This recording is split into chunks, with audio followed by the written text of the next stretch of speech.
Hello everyone, आप सभी का स्वागत करता हूं आपके अपने चैनल यूपी पुलिस अपडेट्स में। जैसे कि आप सभी को मालूम पड़ गया होगा कि सितंबर माह में, अगर हम लोग बात करें सितंबर माह में आपके आवेदन शुरू हो जाएंगे यूपी पुलिस न्यू वैकेंसी के। और देखा जाए नवंबर या दिसंबर में आपका एग्ज़ाम हो जाएगा। तो आपके पास अब ज़्यादा समय तो बचा नहीं है, तो आप लोग अब मन लगाकर अपनी सिर्फ पढ़ाई कीजिए। अगर आपको सिपाही बनना है, उत्तर प्रदेश के अंदर एक जॉब पाना है कांस्टेबल की, तो आपको अब सिर्फ और सिर्फ पढ़ाई पर अपना फोकस करना पड़ेगा। तो मैं आप सभी को बता दूँ, हिंदी के सेक्शन का अगर हम लोग बात करें तो 37/37 ये हमारा टारगेट होना चाहिए। 37/37 अगर हम लोग का टारगेट है, जो इसमें हिंदी के जितने भी देखिए चैप्टर हैं, जिसमें से बहुत ही महत्वपूर्ण जो चैप्टर है ना आपका, वो साहित्य है।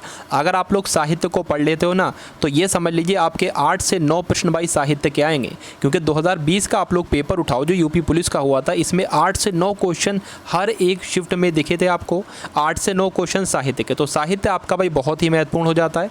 तो चलिए भाई, क्लास को हम लोग शुरू करते हैं। भाई सभी लोग लाइव आ जाइए, और जो लोग भी लाइव आ चुके हैं सभी लोग एक बार क्लास को शेयर कर दीजिए। देखिए, तो पहला प्रश्न आपसे पूछा जा रहा है कि निम्नलिखित में से किन्हें साहित्य अकादमी पुरस्कार मिला।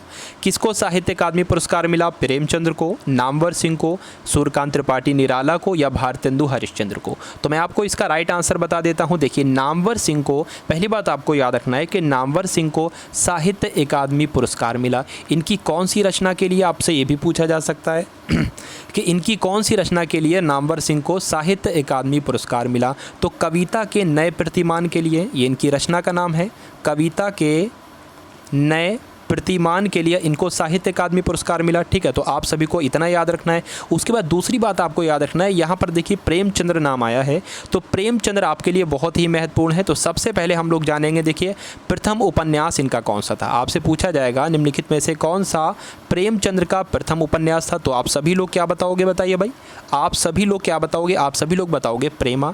जो प्रेमा था वो नाम था इनके प्रथम उपन्यास का। दूसरा प्रश्न आपसे पूछा जाएगा कि मुंशी प्रेमचंद्र की प्रथम कहानी कौन सी थी। मुंशी प्रेमचंद्र की प्रथम कहानी का नाम आप सभी लोग बताइए भाई। तो क्या होगा, मैं आपको बता दूं, पंच परमेश्वर।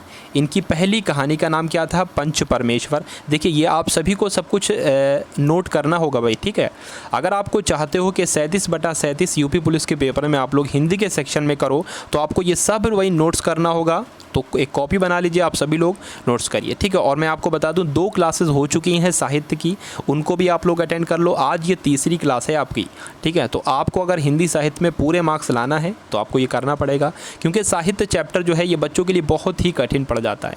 इंसान की समझ में आता ही नहीं है क्या पढ़ें, कैसे पढ़ें। तो मैं आप सभी के लिए क्लास को ले आया हूँ भाई, ठीक है। आपको इसी को देखना, और आपको कुछ भी देखने की ज़रूरत नहीं, कोई बुक वगैरह, मैं आपको सब कुछ करवा दूँगा भाई। तो देखिए भाई, प्रेमचंद्र की बात हमने की, इनके प्रथम उपन्यास प्रेमा था, इनकी पहली कहानी का नाम पंच परमेश्वर था। आपको ये बात याद रखना है। यहाँ पर एक नाम आया है भारतेंदु हरिश्चंद्र का। तो भारतेंदु हरिश्चंद्र के बारे में आपको 3 नाम याद रखना है, 3 नाम नहीं बल्कि 3 बिंदु आपको याद रखना है भारतेंदु हरिश्चंद्र के बारे में। सबसे पहली बात आपको याद रखना है कि भारतेंदु हरिश्चंद्र ने हिंदी के नाटकों का शुभारंभ किया। हिंदी में नाटकों का सबसे पहले शुभारंभ किसने किया? तो आप लोग बताओगे किसने किया भाई? भारतेंदु हरिश्चंद्र किया।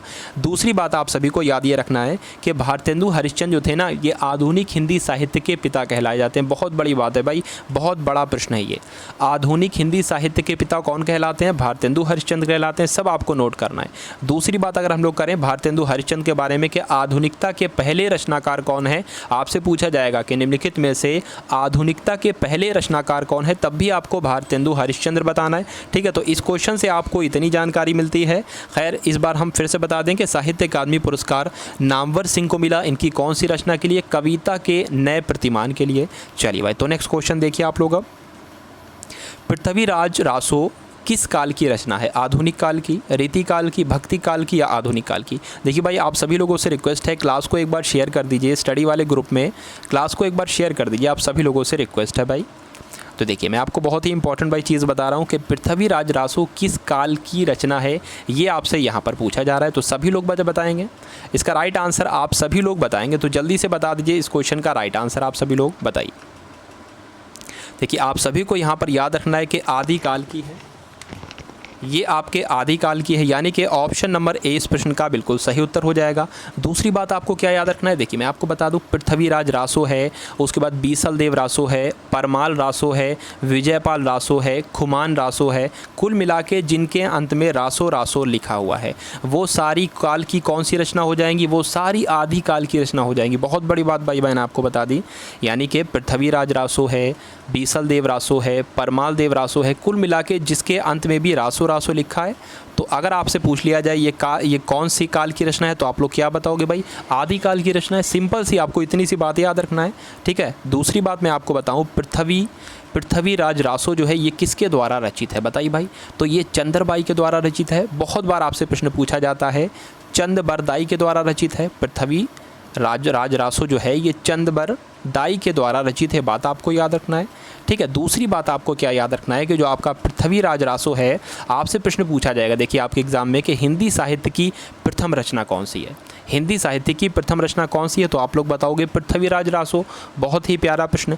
दूसरी बात आपसे पूछी जाएगी, हिंदी साहित्य का प्रथम महाकाव्य कौन सा है, तो तब भी आप लोग पृथ्वीराज रासो ही बताओगे। तो इतनी बातें आप सभी को याद रखना है। अगला क्वेश्चन देखेंगे अब हम लोग कि रंगभूमि जो एक उपन्यास है, पहली बात आपको याद रखना है कि रंगभूमि जो है ये एक उपन्यास है। इसके रचनाकार कौन है, राजेंद्र यादव, रांगे राघव, अमरकांत या प्रेमचंद्र। बताइए इसका राइट आंसर आप सभी लोग जल्दी से बताइए, जल्दी करेंगे भाई इसका राइट आंसर। चलिए, तो मुंशी प्रेमचंद्र, अगर जो इंसान भी सोच रहा है मुंशी प्रेमचंद्र रंगभूमि के रचनाकार है, तो आप सभी का आंसर बिल्कुल सही हो जाएगा।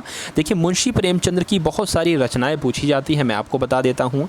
एक तो आपको याद रखना है कफन, ये मुंशी प्रेमचंद्र की रचना है। करम भूमि, ये भी मुंशी प्रेमचंद्र की रचना है। सेवा सदन, तो सेवा सदन भी मुंशी प्रेमचंद्र की रचना है। उसके अलावा गोदान है, रंगभूमि है, ठीक है। तो इतनी रचनाएं किसकी हैं भाई, मुंशी प्रेमचंद्र की हैं। तीसरी बात आपको याद रखना है कि 3 रचनाएं हैं जो एक सी हैं बिल्कुल, इन तीनों में प्रेम प्रेम प्रेम प्रेम लगा हुआ है, तो ये तीनों रचनाएं भी मुंशी प्रेमचंद्र की ही हैं। मैं आपको बता दूँ, जैसे प्रेम पचीसी, प्रेम पचीसी किसकी रचना है आपसे पूछा जाएगा, प्रेम पचीसी मुंशी प्रेमचंद की रचना हो गई। दूसरी है प्रेम प्रसून, दूसरी क्या है भाई, प्रेम प्रसून है, तो ये किसकी रचना है, ये भी मुंशी प्रेमचंद्र की है। तीसरी आपसे पूछी जाएगी प्रेम प्रतिज्ञा, प्रेम प्रतिज्ञा, तो ये तीनों रचनाएं किसकी हैं, मुंशी प्रेमचंद्र की है। देखिए आपको जो टीचर होते हैं ना, वो एक बता देते हैं कि प्रेम पचीसी किसकी रचना है, तो मुंशी प्रेमचंद्र की। अब एक महीने बाद यानी कि अगले महीने ये बताते हैं प्रेम प्रसून किसकी रचना है, तो मुंशी प्रेमचंद्र की। टीचर का एक तरीका यही तो होता है कि तीनों वो जो है सारे उससे संबंधित जितने भी प्रश्न बनते हैं वो आपको एक ही साथ, एक ही जगह पर और एक ही समय पर बता दें। चलिए भाई, तो नेक्स्ट क्वेश्चन देखिए आप लोग कि ज्ञानपीठ पुरस्कार किस क्षेत्र में श्रेष्ठ कार्य करने के लिए दिया जाता है, ये आपसे पूछा जा रहा है। बहुत ही महत्वपूर्ण प्रश्न है भाई। देखिए साहित्य ज्ञानपीठ पुरस्कार जो है, इससे संबंधित आपके कई सारे प्रश्न बनेंगे, आप लोग देखिएगा, ठीक है, कई सारे प्रश्न बनेंगे। तो देखिए ज्ञानपीठ पुरस्कार के अगर बारे में आपको बताऊं तो ये साहित्य के क्षेत्र में दिया जाता है। किसके क्षेत्र में दिया जाता है, साहित्य के क्षेत्र में दिया जाता है। और सबसे पहला ज्ञानपीठ पुरस्कार किसको मिला, तो आप सभी को याद रखना है 1968 में सबसे पहला ज्ञानपीठ पुरस्कार दिया गया था। किसको दिया गया था भाई, सुमित्रा नंदन पंत को दिया था, ठीक है ना, सुमित्रा नंदन पंत को दिया था। इनकी कौन सी रचना थी, तो इनकी रचना का नाम था चिदम्बरा, इनकी रचना का नाम था चिदम्बरा। तो आपको ये याद रखना है कि ज्ञानपीठ पुरस्कार साहित्य के क्षेत्र में दिया जाता है और पहला ज्ञानपीठ पुरस्कार सुमित्रा नंदन पंत को दिया गया, इनकी रचना चिदम्बरा के लिए, ठीक है। आपको इतना याद हो गया। दूसरी बात आप सभी को क्या याद रखना है, दूसरा ज्ञानपीठ पुरस्कार किसको दिया गया था, रामधारी सिंह दिनकर को दूसरा ज्ञानपीठ पुरस्कार दिया गया था। पूछ लिया जाता है कि रामधारी सिंह दिनकर को कौन सी रचना के लिए ज्ञानपीठ पुरस्कार दिया गया, तो आप सभी लोग क्या बताओगे भाई, उर्वशी बताओगे आप सभी लोग। उर्वशी के लिए जो है ना, उर्वशी के लिए इनको ज्ञानपीठ पुरस्कार दिया गया, ये बात आपको बताना है। चलिए, तो इतनी जानकारी आप सभी को याद रखना है। अगला प्रश्न देखिए आप लोग अब। चलिए, तो ज्ञानपीठ पुरस्कार से फिर से आपके सामने प्रश्न आ गया। ज्ञानपीठ पुरस्कार दिया जाता है हिंदी भाषा के प्रचार प्रसार के लिए, भारतीय लेखकों की आर्थिक सहायता के लिए, या भारतीय भाषा में साहित्यकारों के रचनात्मक लेखन के लिए, या इनमें से कोई नहीं। बताइए इसका राइट आंसर आप सभी लोग। चलिए, तो जो लोग भी सोच रहे हैं कि इसका आंसर ऑप्शन नंबर सी होगा, ठीक है, तो भारतीय भाषा में साहित्यकारों के रचनात्मक लेखन के लिए दिया जाता है ज्ञानपीठ पुरस्कार। बहुत अच्छी बात है। अभी मैंने आपको बताया सुमित्रा नंदन पंत को चिदम्बरा के लिए ज्ञानपीठ पुरस्कार दिया गया। दूसरी बात मैंने आपको बताई रामधारी सिंह दिनकर को उर्वशी के लिए ज्ञानपीठ पुरस्कार दिया गया। तीसरी बात आपको याद रखना है अगेय को भी ज्ञानपीठ पुरस्कार दिया गया। किसको दिया गया भाई, अगेय को, ठीक है, अगेय को भी ज्ञानपीठ पुरस्कार दिया गया। मैं आपको यहाँ पर लिख कर बता देता हूँ सही से, ठीक है। आगे को ज्ञानपीठ पुरस्कार दिया गया कौन सी रचना के लिए, कितनी नावों में कितनी बार, कितनी नावों में कितनी बार के लिए किसको ज्ञानपीठ पुरस्कार दिया गया, आगे को। उसके बाद महादेवी वर्मा को ज्ञानपीठ पुरस्कार दिया गया कब, 1982 में दिया गया और यामा के लिए दिया गया। ये बहुत बार पूछा जाता है, बहुत बार पूछा जाता है, आपको याद रखना है। नेक्स्ट क्वेश्चन देखिए अब आप लोग, ज्ञानपीठ पुरस्कार पाने वाले प्रथम साहित्यकार कौन थे, आपको बताना है। अभी शायद मैंने अभी आपको बता दिया था, हाँ अभी आपको बताया था कि सुमित्रा नंदन पंत को, ठीक है, ये इन्होंने सबसे पहले ज्ञानपीठ पुरस्कार पाया था। और इनकी कौन सी रचना थी, रचना का नाम बताइए आप सभी लोग भाई। तो चिदम्बरा इनकी रचना थी, कौन सी थी, चिदम्बरा इनकी रचना थी, आपको याद रखना है। और कब दिया गया था, 1968 में इनको सबसे पहला ज्ञानपीठ पुरस्कार दिया गया था, इनकी रचना चिदम्बरा के लिए। चलिए भाई नेक्स्ट क्वेश्चन देखिए आप लोग अब। देखिए महादेवी वर्मा की यहाँ पर बात आई है, तो महादेवी वर्मा को क्या कहा जाता है भाई बताइए। महादेवी वर्मा को आधुनिक युग की मीरा कहा जाता है। दूसरी बात आपको मीराबाई के बारे में याद रखना है, मीराबाई को क्या कहा जाता है, आधुनिक युग की मीरा तो महादेवी वर्मा हो गई, मीराबाई को क्या कहा जाता है ये आपको बताना है, कमेंट सेक्शन में बताइए भाई। तो आपको यहाँ पर याद रखना है हिंदी की आदि कवित्री, हिंदी की आदि कवित्री मीराबाई को कहा जाता है। और आधुनिक युग की मीरा किसे कहा जाता है, महादेवी वर्मा को कहा जाता है। बात आप सभी को याद रखना है। चलिए भाई उसके बाद देखिए रामधारी सिंह दिनकर की अगर हम लोग बात करें, किसकी, रामधारी सिंह दिनकर की अगर हम लोग बात करें तो रामधारी सिंह दिनकर एक ऐसे कवि हैं भाई, कैसे कवि हैं कि बहुत ही फेमस कवि हैं ये। इनको जो है साहित्य अकादमी पुरस्कार भी मिल चुका है और इनको ज्ञानपीठ पुरस्कार भी मिल चुका है। इनको ज्ञानपीठ पुरस्कार जो मिला था इनकी कौन सी रचना के लिए मिला था बताना है आप सभी को, उर्वशी के लिए मिला था, ठीक है ना।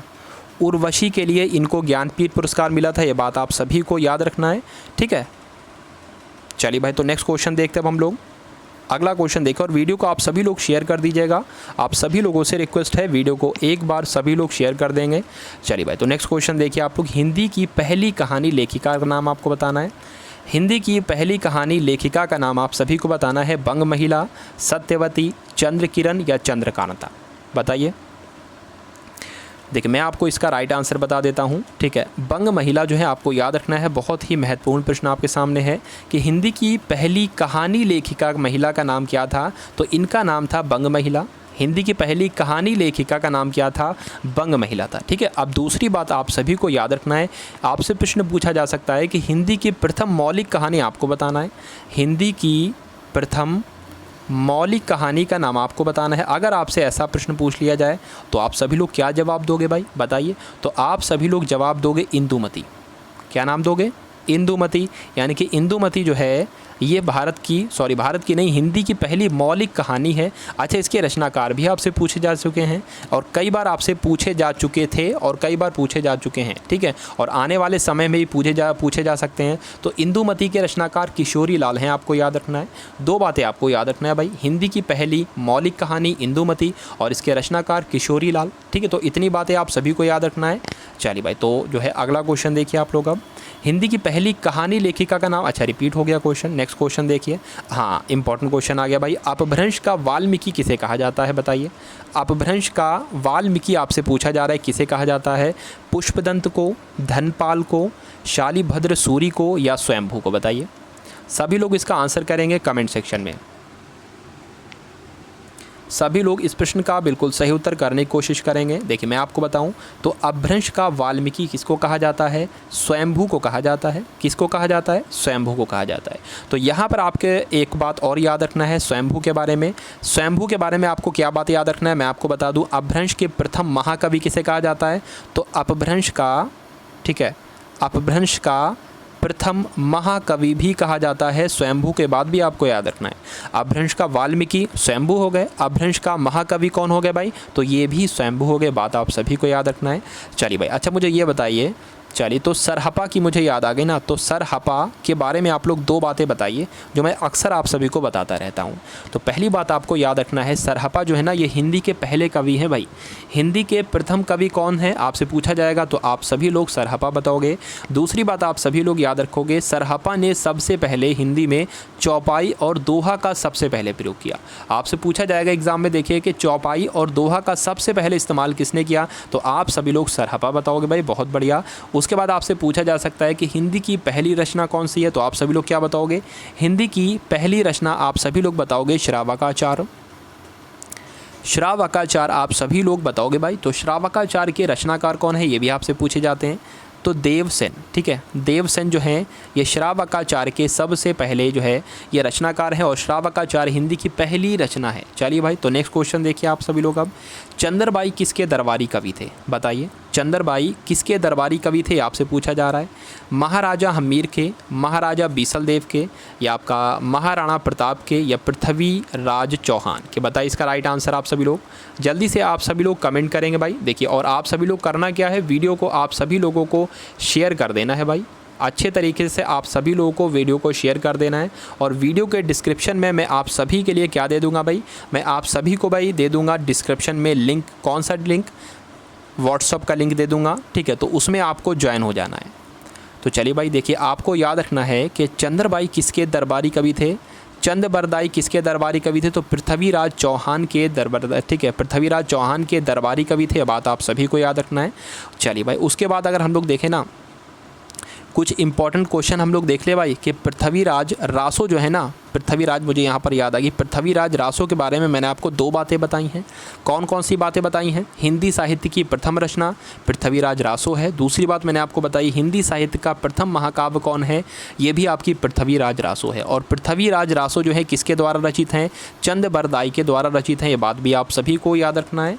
चलिए भाई, देखिए और क्वेश्चन बचे हैं, और क्वेश्चन नहीं बचे हैं। तो अब आपकी क्लास को यहीं पर फिनिश किया जा रहा है, ठीक है। अब आप सभी को प्लीज़, आप सभी लोग क्लास को शेयर कर दीजिए, सपोर्ट कीजिए आप सभी को, ठीक है। हिंदी में देखिए आपका अगर है पूरा एम, क्या एम है कि 37/37 अगर आपका टारगेट है ना, तो साहित्य पर आपको पकड़ बनाना होगी, क्योंकि साहित्य में ही लोग लटकते हैं भाई। साहित्य के क्वेश्चन ही लोग नहीं कर पाते हैं, बात आप सभी को याद रखना है। तो आपको साहित्य के सेक्शन में बहुत बेहतरीन तरीके से पकड़ बनवा लेना है। तो मैं आपकी पकड़ अच्छे तरीके से बनवा दूंगा, एक क्वेश्चन भी आपका नहीं जाने दूंगा। बस आप सभी को मेहनत करते जाना है। तो चलिए भाई, मिलते हैं हम लोग आने वाली वीडियो में। जय हिंद, वंदे मातरम।